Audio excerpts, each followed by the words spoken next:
All right. Good afternoon, everyone. We're going to go ahead and get started.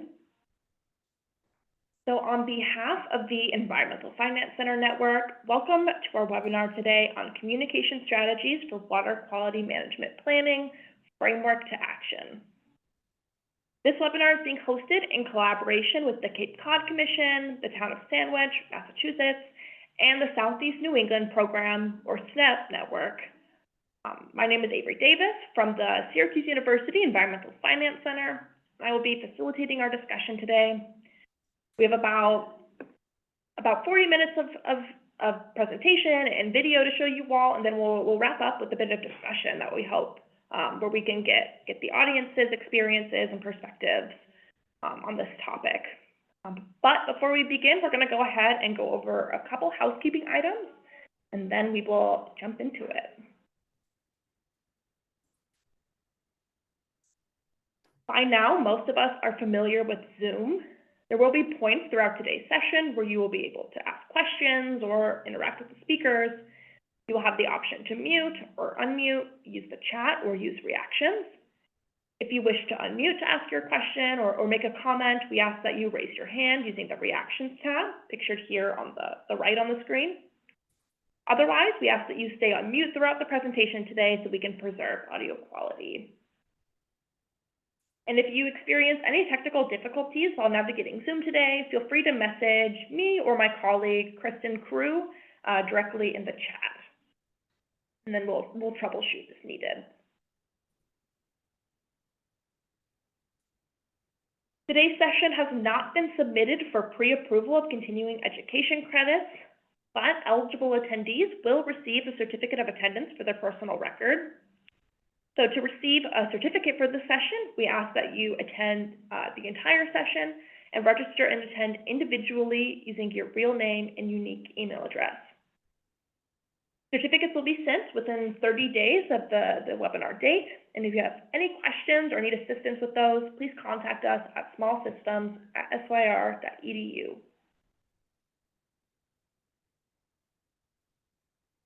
Now for a little bit about the Environmental Finance Center Network. The EFCN provides free training and support services to water, wastewater, and decentralized systems in all U.S. states and territories through our building technical, managerial, and financial capacity programs.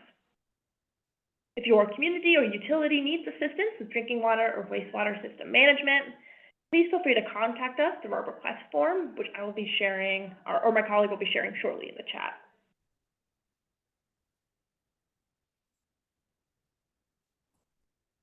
This webinar is supported by the Southeast New England Program Network, a project of the New England Environmental Finance Center at the University of Southern Maine.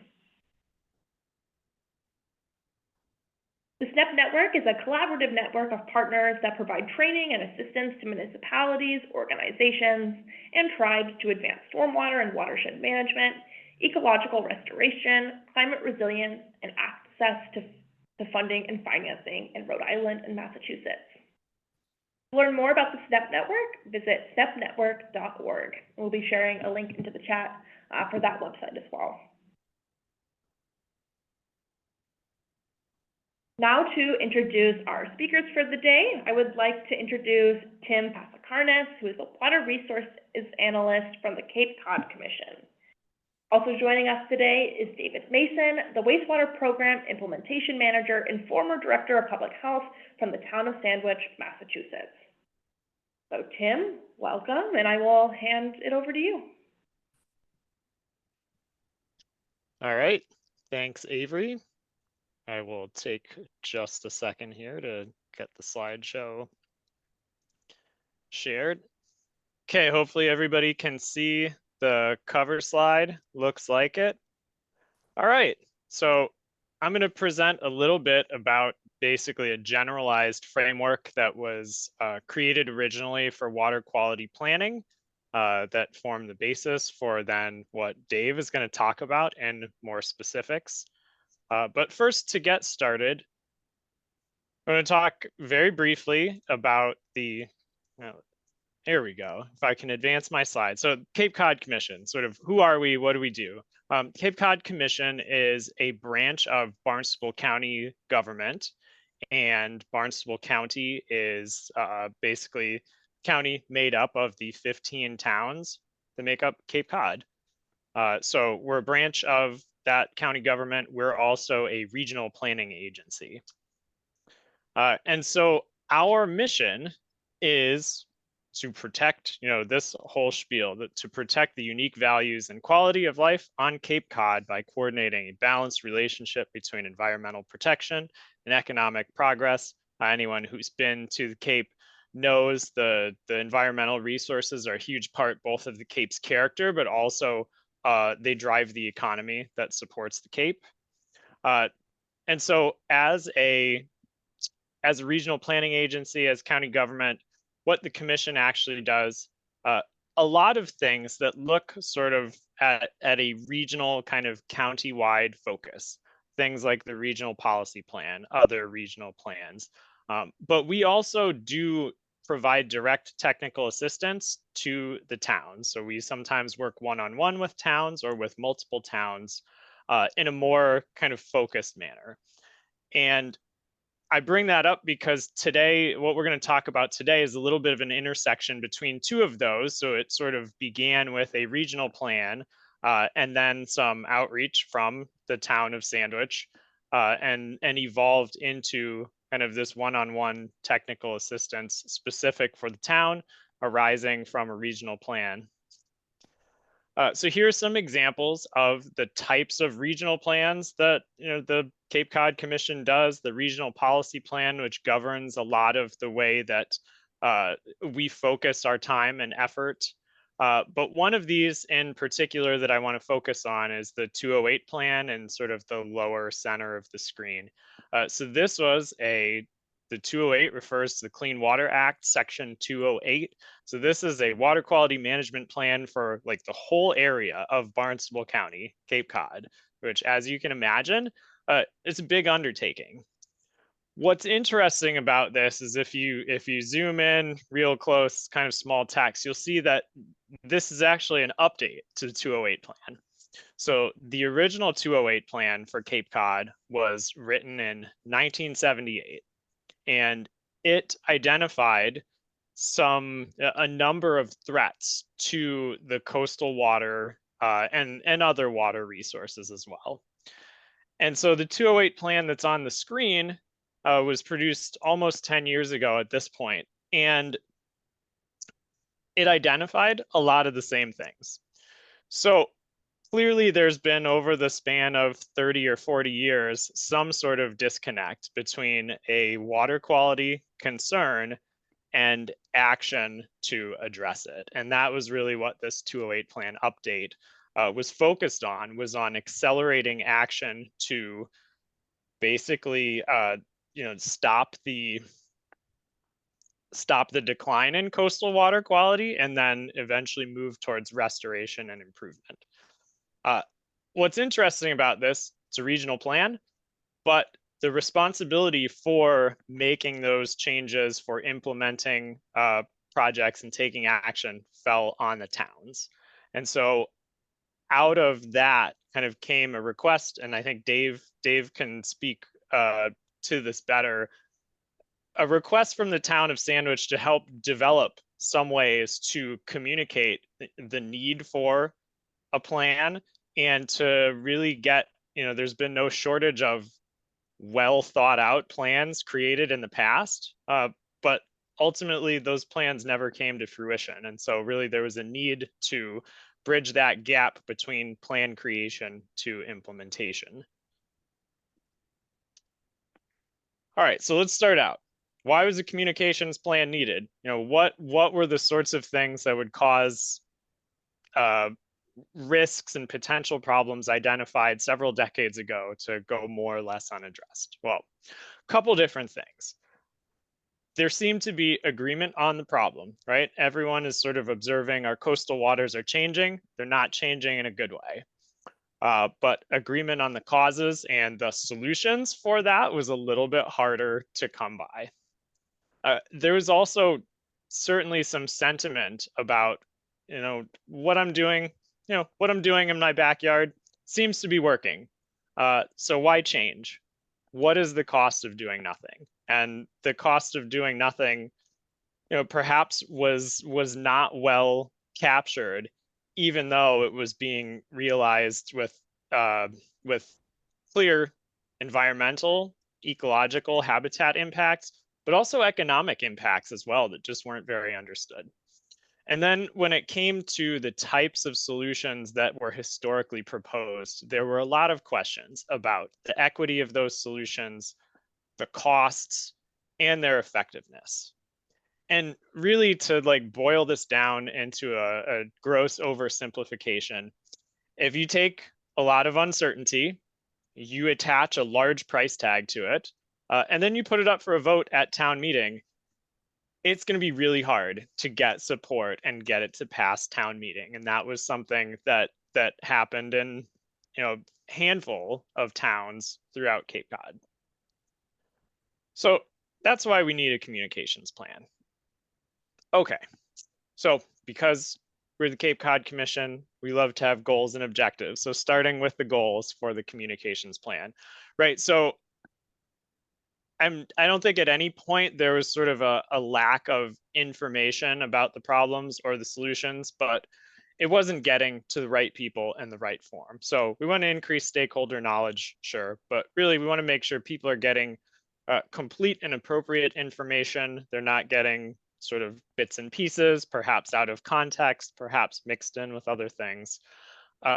Going back to, again, the responsibility of these, the planning and actions being on the towns, it was a major thrust of this communications plan to understand or increase the recognition that the funding for this action really needs to come, at least start with the town, and it needs to be consistent and it needs to be predictable.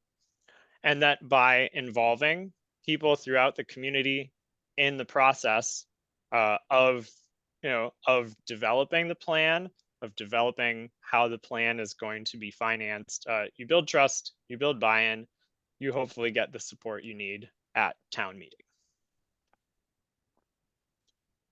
All right, those were the goals. Here are the objectives.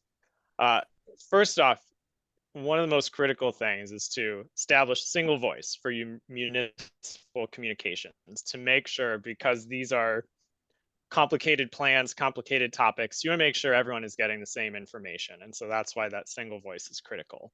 It's also critical because you're going to have to deliver that information in a number of different ways. And this is something that I think towns struggled with initially, which was they may have had some go-to communications methods, and those may have worked at a time, but as the way that people consume information has evolved, sometimes municipal communications and even, I mean, beyond, not to blame the towns, like the commission and other government agencies writ large, I think it's a struggle to keep up with. So understanding that, having a single voice, but being able to package it in different ways to reach different groups, and then taking those different outreach forms and boiling it down to what the biggest questions that it seemed like people had were. And for this particular framework, which was looking at kind of water quality management, wastewater, coastal for coastal water restoration, kind of the problem and the solutions part were perhaps a little bit more clear. But what people really wanted to understand was no matter what solution you chose, it was going to have a pretty large price tag. And so giving people the information they needed about how municipal financing works and translating that to these sort of clear estimates of what does it mean for your household helped put people in a better place for understanding clearly what's being proposed, what the impacts and benefits of it would be, and then what the practical implications for a household might be, so that they're able to take a number that might be hundreds of millions of dollars and understand what that means on a yearly basis to them individually. Right, so one of the first things I mentioned, how do you create one voice? Again, all of these things that I'm going to present here are distillations of what's in the framework. Framework gets into a lot more detail on these, so if anyone, if you have more questions about this, or you just want to dig deeper, the framework has a lot more information than what I'm presenting today. But getting that one voice starts with having an internal meeting and developing talking points that everyone is going to use so that the information is consistent. Helps if those talking points come from existing resources that you can point people to in the event that there are questions. And then prioritizing sort of who you need to communicate with and how, establishing protocols for how that communication happens. And if you can, having a single point of contact, so that could be a single person. It could also mean a single website, dedicated communications channels just for the plan are super beneficial for helping maintain, making it easier for people to provide feedback and feel like they're involved. So here's one of the neat parts about the process and about the framework is it's a huge and critical component to identify your stakeholders. The stakeholders are going to be different in every community, and that's where taking this and applying local knowledge is really critical. So the framework tries to identify kind of groups and some examples of the types of stakeholders you may want to think about. Does this group exist in my community? And sort of develop that universe of stakeholders that you need to communicate with in order to get their support for the plan. So this is kind of a menu, but obviously they may be different in your community. There may be more that we don't have on here. And that's part of the great part of the framework is it sort of gives you a roadmap for how to do it, but doesn't tell you exactly for your community what specifically to do.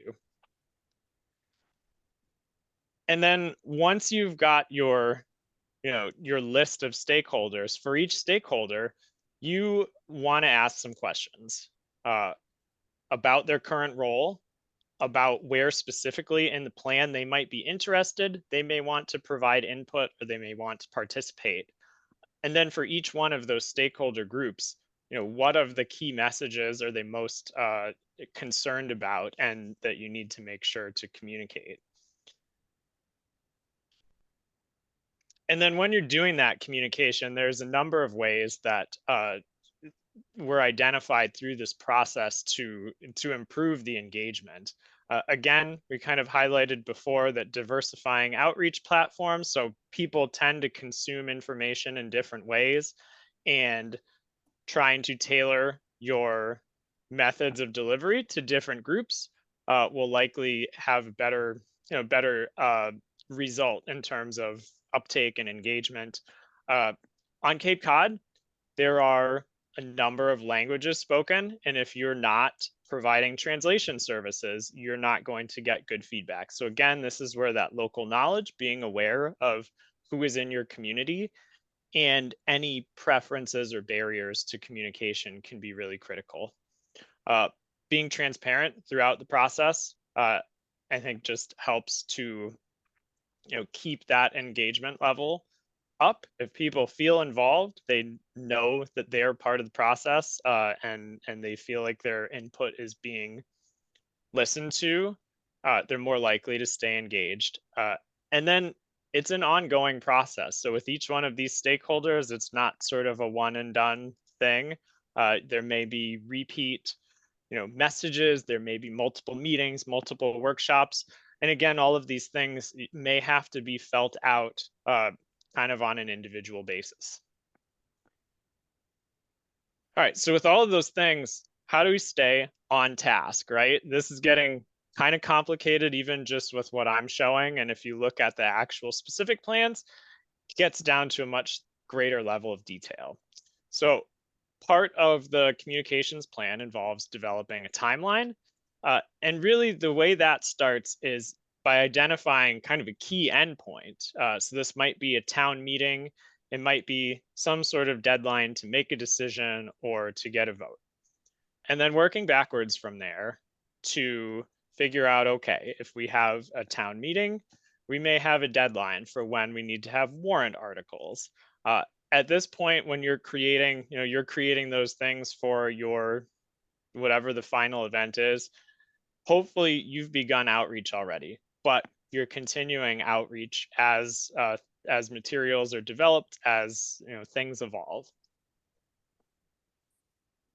And so that outreach process probably going to take some time. And so that is something that you want to plan to start well in advance of whatever your key endpoint is. So you want to be developing the resources for that outreach, for whatever kind of document and other requirements you might have associated with your key meeting date.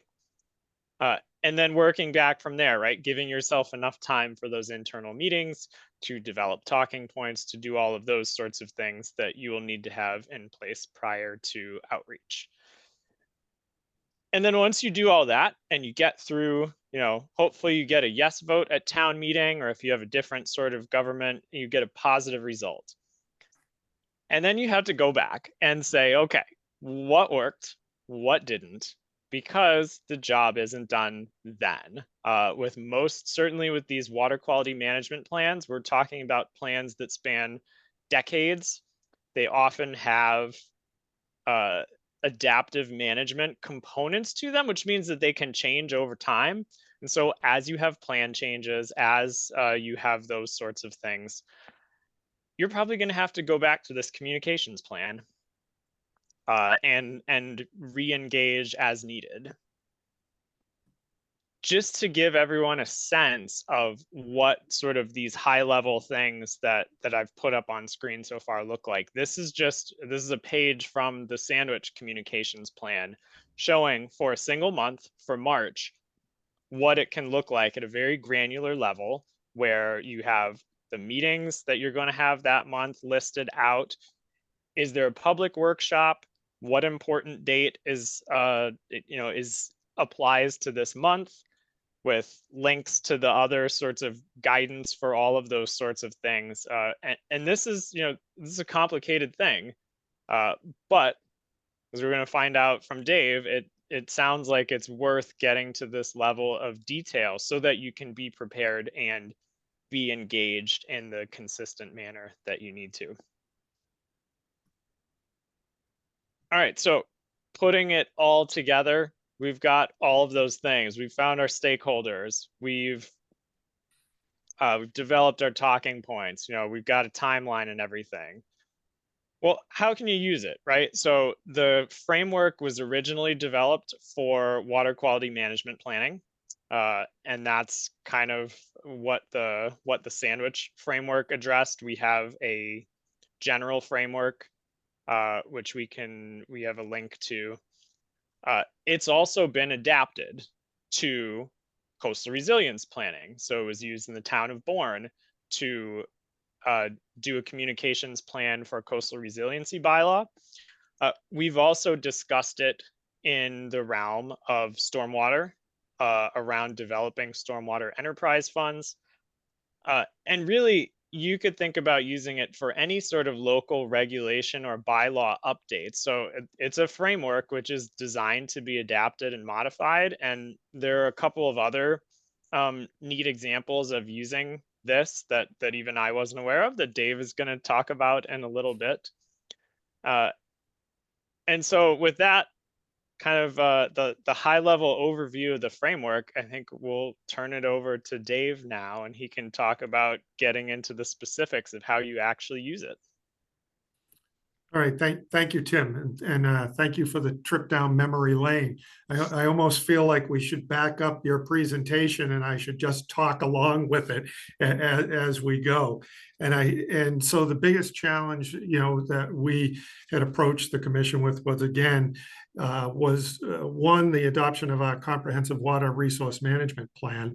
And again, typically Tim was talking about, as far as for, a lot of the plans that were done under the 208, a lot of them are wastewater management plans. Ours happened to be a comprehensive water resource management plan, which took into account not only our estuaries, but also our public water supply and all the numerous freshwater ponds that we have in town.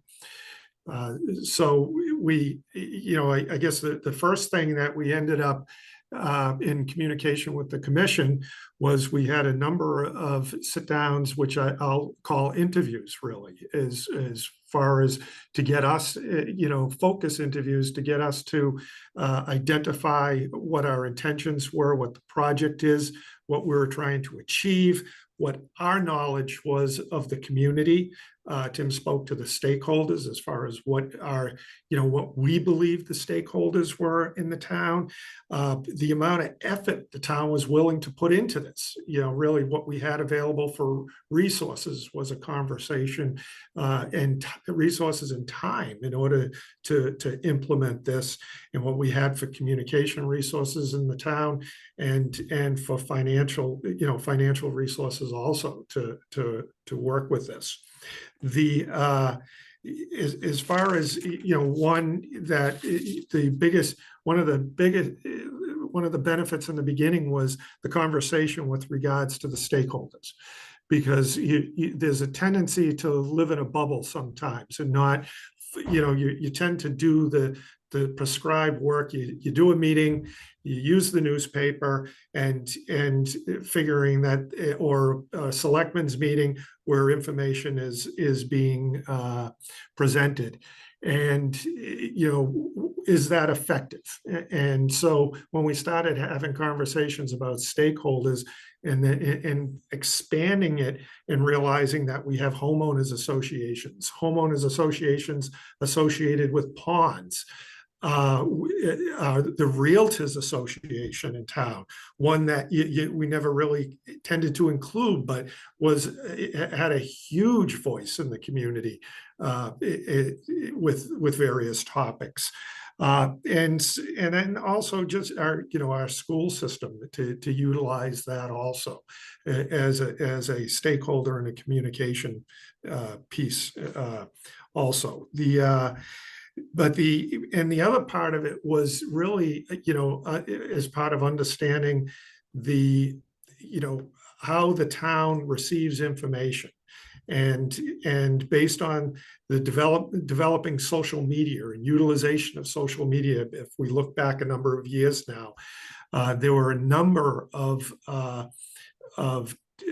community groups on Facebook. And so I plugged myself into that just to have an understanding of how, what they were communicating,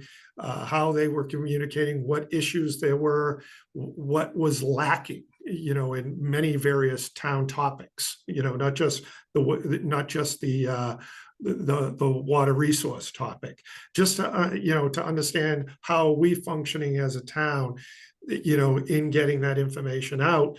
And then I began to realize, because based on this, the work we were doing to narrow down how to approach this based on that framework that the commission had put together, I started really utilizing the social media even more, because I started to find out, a lot of this stuff is being communicated by parents on the playing fields. The people that attend the meetings or watch the meetings were always the same people typically. And it was like, how do we get to everybody else? And so monitoring the social media, and then taking a look at how the town utilized, the commission had said, well, how is the town utilizing our social media, and taking a step back to say, are we using it effectively? Which we were not. Really, we didn't utilize a component of that we didn't realize how many people were actually. Let me step back for a second. we were using social media like we were still trying to approach the people that was attending the meetings or watching the meetings. And, we weren't looking at it as how do we reach out to the general populace, because for the most part, at the timing of when we did this, we have a young population in town also, and understanding, their time frame. So our takeaway from that really was, as far as the social media end was becoming important. At the same time, our information couldn't be like a report presented at a town meeting or a selectmen's meeting. That had to be a component of it, but we needed to break down the information into small bits, and in order to capture the attention for people to be interested, and at least be able to capture that attention that they may say, I want to know more at this point. So as we proceeded in the discussions of how to really reach out, the idea of, looking at our communication resources, we also had a great resource with the Sandwich Community Television, in which there were a lot of young people involved in that. And the director was very willing and to help, and actually provided additional resources, through our high school, which I'll speak to, as we go. But so we started approaching, having meetings and breaking down the information into small topics like the CWRMP, the purpose of the CWRMP, what the water quality is in town, and then the septic impacts on our water quality of private septic systems, the finances involved in it, and as Tim spoke to, as far as what is the personal impact of the finances. People go to town meeting and they hear the bottom line number for a budget. Well, what does that mean? So we got into breaking, as the plan outlined, breaking it down personally to each person per home on average, so they could have an understanding of that. And then we stepping it into our intended financing mechanism, which was a mechanism adopted by the state, which was the Water Infrastructure Investment Fund, and how the town would bring that to people and educate people on that mechanism. And then also on private wells, because part of our CWRMP was the expansion of town water in the town, because approximately a third of the town is on private well. And then the importance of expanding town water, because the issues with private wells, water quality associated with private wells, and that was a component of it also.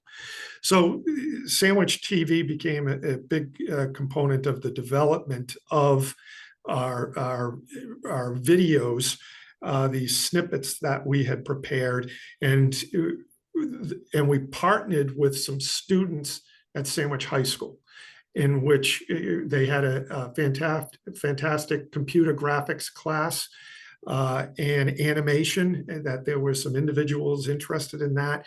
And we were plugged into those individuals, which, as you'll see later, as far as some of what was done by our Sandwich High School students as part of this program, which was, I think, was something that has not been utilized. The resource, I think, it's when you're looking around, that younger population associated with social media, what is interesting to watch, was a huge benefit in this program and the development of it. So we then, like I said, we identified the topics, and then for the videos, and we identified who should participate. And that gets back to, Tim's point of having a single voice in the community. I became that single voice as to explain this as far as, to the community, I don't want to say by choice but necessity. I enjoyed it because it was a great challenge to say, how do we grab their attention on these issues, to educate them and to grasp it so we can keep moving it forward. And so I became that single voice with the consistent talking points. And then the videos became the consistent talking points that, we utilize those we enhanced the town's Twitter account. We enhance and utilize that more. The Facebook account and sandwich cable television to move this information, these educational videos out there. And whereas those social media accounts had not been utilized much in the past. And so we enhanced that. We still utilized our selectmen's meetings, but we really kind of took a step back and limited our, personal meetings one-on-one with stakeholders. Just because, again, you'd see the same people showing up, and we were trying to reach new people. And but one of the meetings we did regularly hold in person was, like I had mentioned, that realtors group, because we'd get 75 people, for realtors who were then sharing that information and the importance of that information also. And that worked out, really well. And we also then, because the information, when we were doing some reach out, the homeowners associations associated with freshwater ponds became more interested and became engaged also about what they need to do. And that's kind of a continuing program that we're building on now that I can speak to also as moving forward because of the health of the ponds also. So that's basically a story, of how we utilized the program. We relied on it. It was our game plan. We would always refer back to it, and we've used it in other applications also. This was all done prior to COVID. The plan was actually used during, as the director of public health. I was responsible for communicating that health emergency to the community and putting people at ease or educating them on it. And that brought together myself and the fire chief, who has a great background in emergency management and communication. And we utilized this plan in the same way to present the information with COVID. And we're actually, today I did a piece video with the fire chief for our hazard mitigation plan for the town. So we're using this communication plan for the hazard mitigation plan also, so that we're reaching out to groups and expanding what we may get in a vacuum as far as who we speak to expand our minds to think to really think about who we bring into the process, who can benefit and add to the communication and education also. So that's what I have, Avery. So. Great, thank you so much, Dave. And we're going to take a moment to watch a few of the videos that Dave mentioned. But I do want to encourage folks to, if you have any questions or if you have your own, experiences with this type of plan or implementing a communication strategy, perhaps the barriers you've encountered, I encourage you to enter those into the chat. We will have more of a discussion portion following the next couple of videos. Avery, if I could just point out too, the videos and the intent of that education were very simplistic. I mean, we broke it down to the minimal level, and reduce the time, just to make it interesting, and you can really lose yourself in the science of it. And we just wanted to bring people to the table to become interested in the science of it. Yeah, so now I will share the first video. I'll watch the chat in case something goes funky. All right. So I'm going to go on mute and play video 1. I'll put it full screen. Let me know if folks have trouble hearing it.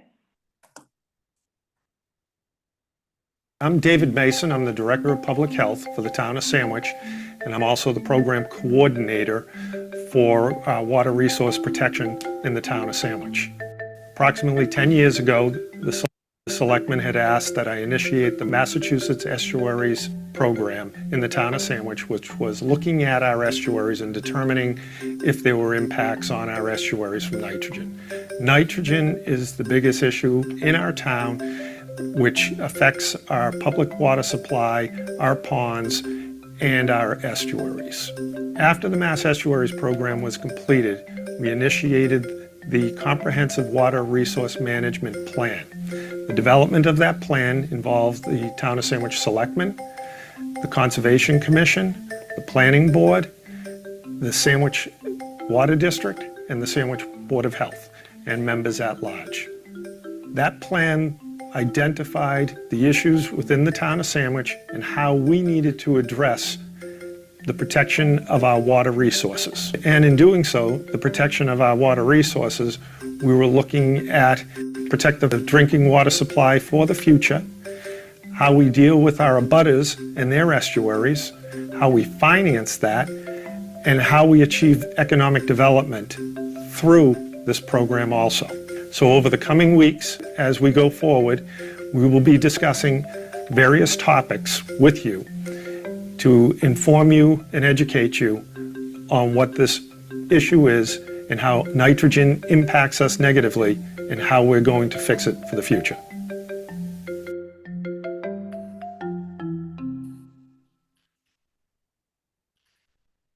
So that was the introduction to the whole program, as simplistic as it is. But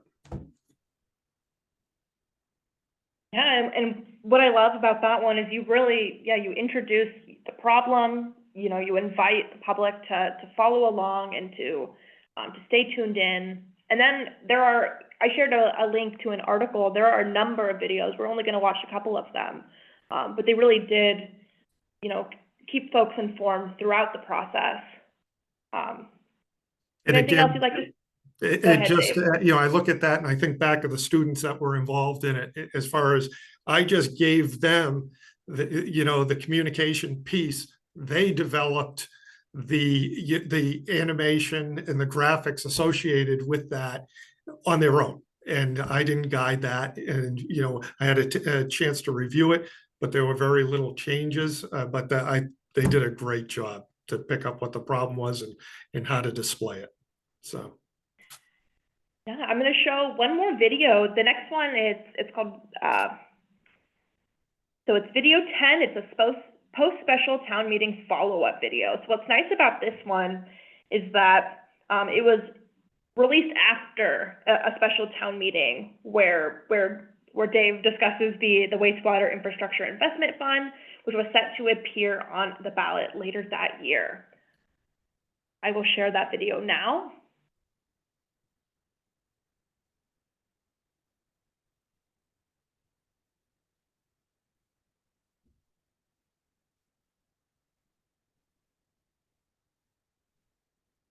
How can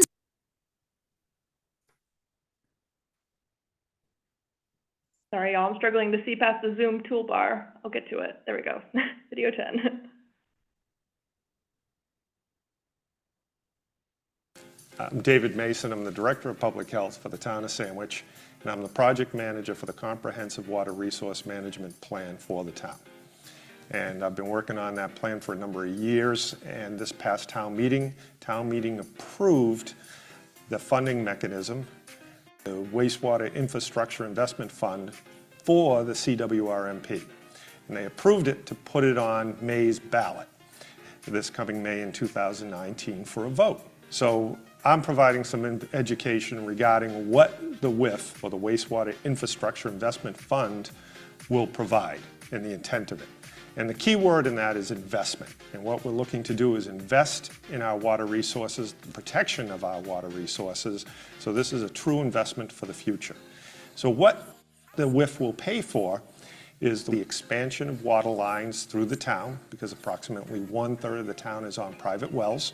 and we're starting to see contamination issues associated with nitrogen and the potential of other personal care products and whatnot that makes its way to the groundwater. It will also pay for the protections of our resources, our pond resources that we all use for recreational, and they are of value to the town.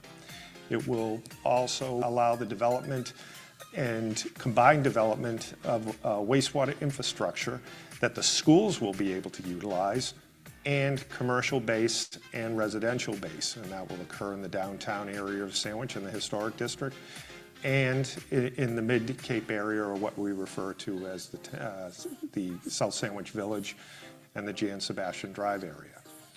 And the other item that it will fund is ultimately the protection of groundwater, and that's the investment that we are making for the future.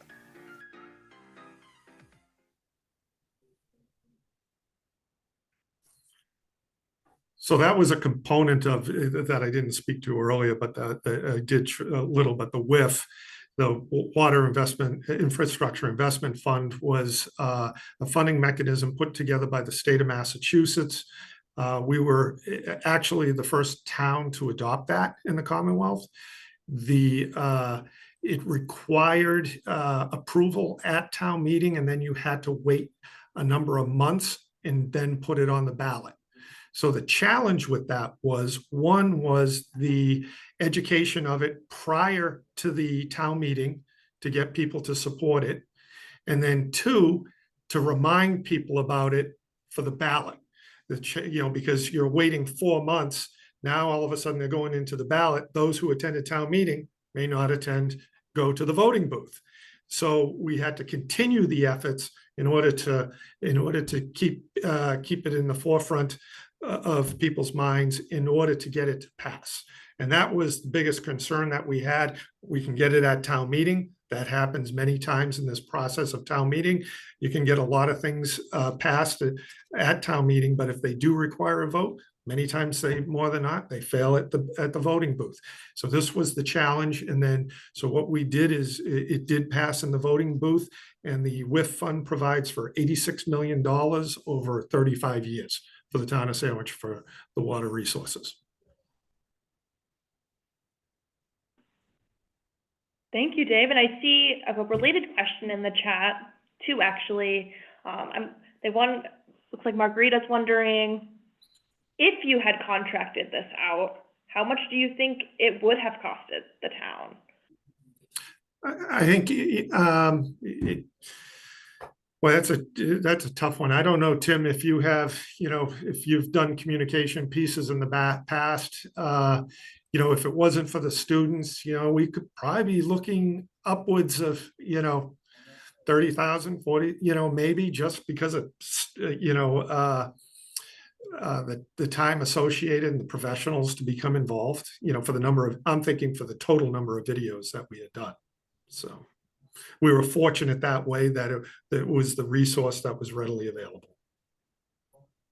Yeah, it seems, myself not being an expert by any means on communications cost estimating, but that seems totally reasonable. And I think that speaks to something that I didn't necessarily bring up, and I'm not sure it's even in the framework, but that's obviously was super important in Sandwich and would be in any other community, is again, like, not just understanding the stakeholders, but understanding local resources that you may have that you can bring in outside of just town government, town departments, that can help you, whether it's with tech related stuff or whether it's just as connectors to reaching those slices of the population that maybe you haven't been able to reach effectively in the past.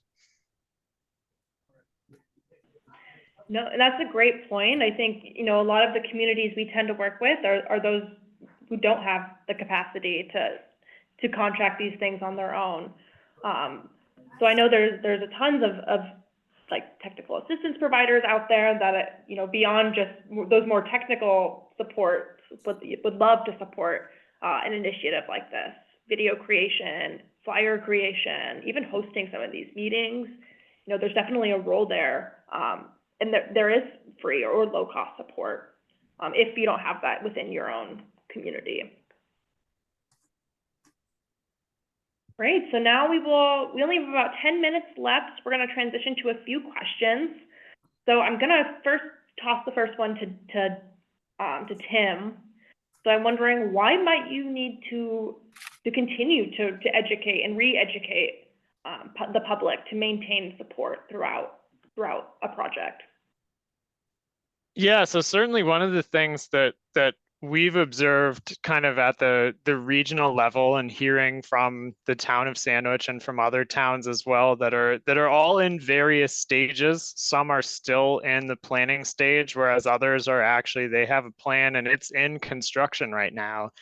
And the needs for information delivery change when you're talking about sort of a plan and you're organizing around, maybe a fairly regular kind of meeting schedule that you can plan for. Whereas once you move into actual implementation, there are a lot of moving parts. Technologies are changing. And so what was in the plan that was voted on at town meeting in the ballot box, 1, 2, 5, 10 years, probably may or may not be in the plan at that point. The costs are changing. One of the things that really created a challenge was just the supply chain issues and cost volatility during and after the pandemic as well. That dollar figures that were attached to certain projects when they went to town meeting vote and at the ballot box, those may have to be revised. So for all of these reasons, the plan changes. The information people want to know changes. So if you're doing construction, they may be less concerned about what phase is happening 5 years from now. They want to know what road is closed. When can I get, is this business that I want to go to open now or not? So those are some of the things that, again, you have to think about perhaps new ways of communicating road closures. So some of the examples we've heard is towns that are working with navigation providers like Google and Apple, through Google Maps, Apple Maps, Waze, et cetera, to get road closures and detours into those applications that people use to navigate. So there's a myriad of reasons why you need to. Those are some that we've encountered so far. And I think, again, with all of the sorts of plans that you might want to use this with, they tend to be potentially longer timescale and plans that evolve over time. And so you want to keep people aware of why things are changing and what the impacts, if any, are going to be on them on a personal level. I think that's a continual struggle, because where we're at in Sandwich relative to, we're still in planning, but we're on hold because we're waiting for some decisions relative to because we had a number of options with our CWRMP. We're hoping for a specific option as far as the development and sharing of a wastewater treatment plant, but we're still waiting on some feedback from the State Department of Environmental Protection. And there's always issues, or hurdles, and it's not the problems, it's what are the solutions. But we're on hold, so it's we continually have people asking us, well, where is it? What's the status? And it becomes this challenge. How much do you communicate? And because how much do you put out? Because it could change tomorrow, some of this. So we're continually evaluating what messaging we need to put out there. So I'm curious, it sounds like you might have answered this, but is there ever an optimal time to provide meaningful information to the public? Especially in situations where things are constantly evolving. I think as far as, for town meeting, we're actually asking for a transfer of $3 million out of the WIF fund. I tend to time that relative to town meetings, so it's in the memory of people.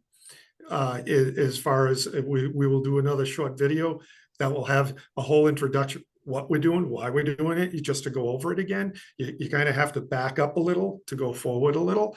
And, but to speak to, okay, this is what we did, this is the quick history, and this is why we need this money.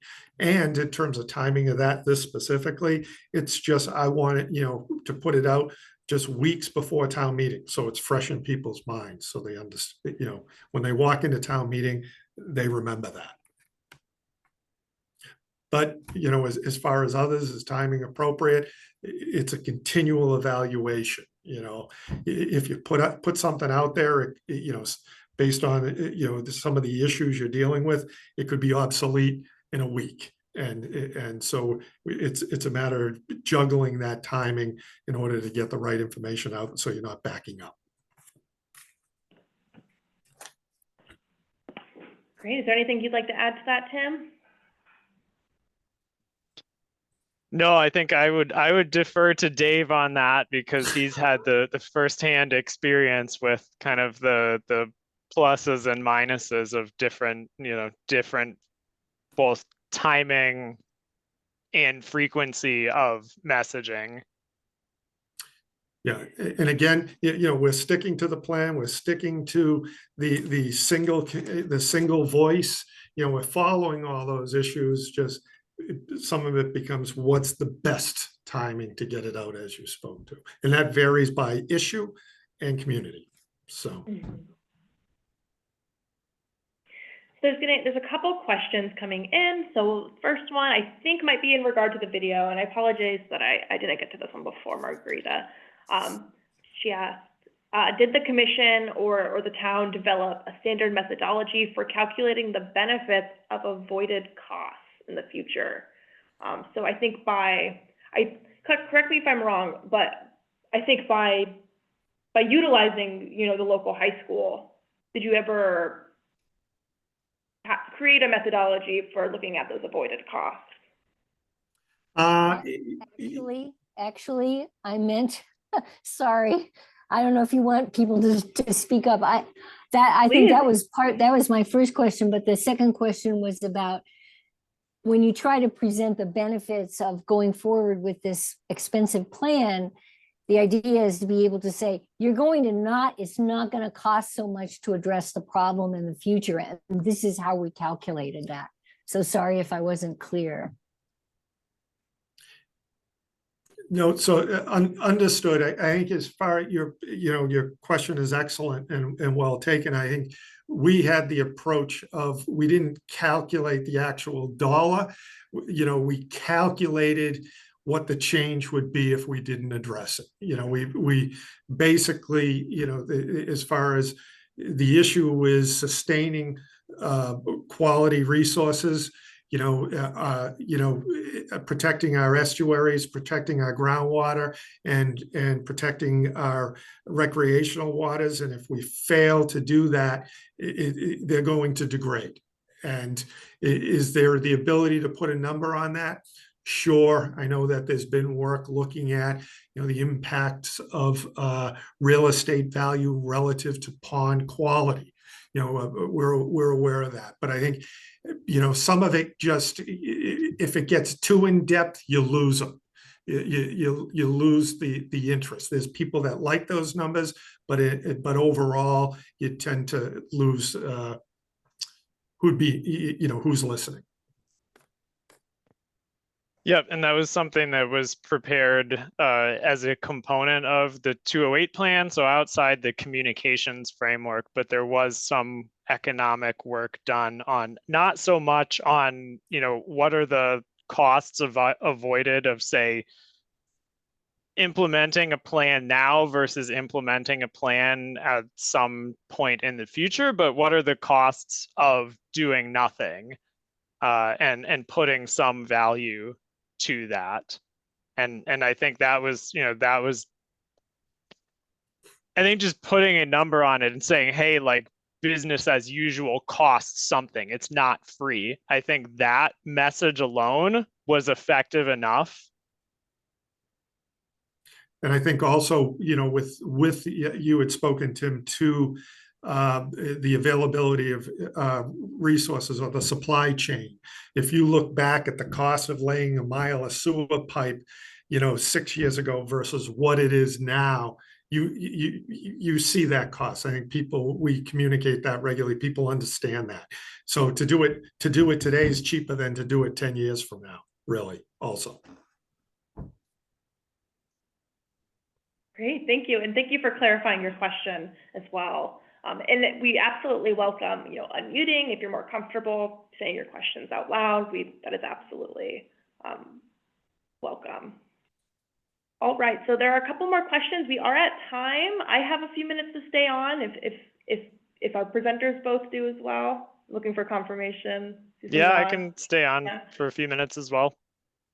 Great, and I'll just note for those who have to jump off early that we will be sending out the recording and slides from today.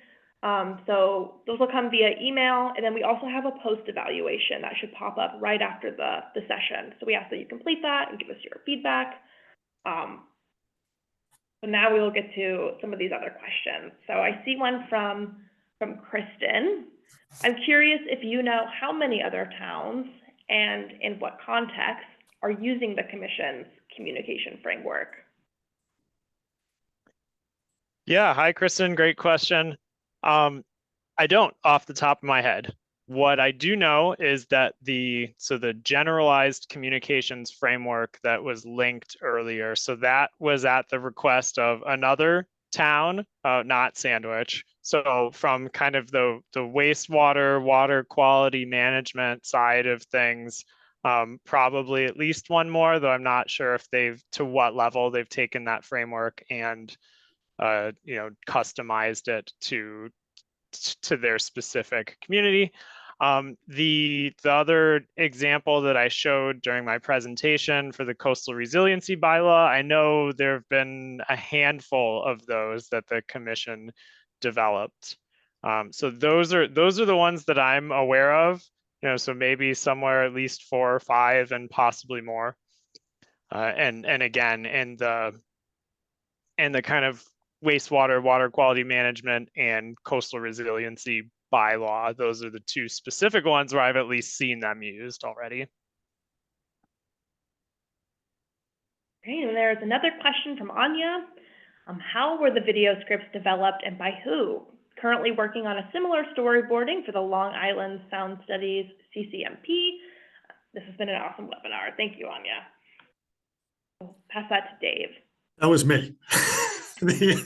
So I developed, I took the topics and then simplified them in working with a number of department heads in the town just for feedback as far as in terms of just getting a wider approach, but to break down the topics further. But as far as like the storyboard, I kind of laid that out as far as each time what we were trying to achieve and how to simplify that messaging. So it was, so I would kind of create an outline, send it out to the department heads that were involved in the, because there were many others involved partaking in the communication plan, just to get feedback as far as, does this make sense? Is there something I am missing? If conservation had an issue, you really ought to speak to these issues, as far as shellfish beds or whatever. I always looked for feedback from them and then would take that and I would break it down as I saw fit based on the information supplied.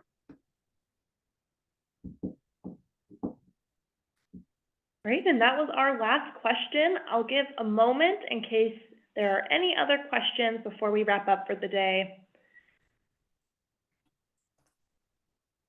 And if not, I will go ahead and extend my thanks and my appreciation to you, Tim and Dave, for sharing your expertise and your experiences with us today.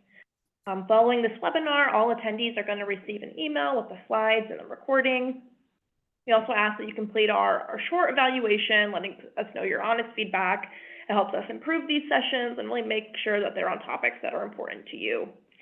So I just want to thank you again, and I hope to see you all at future events.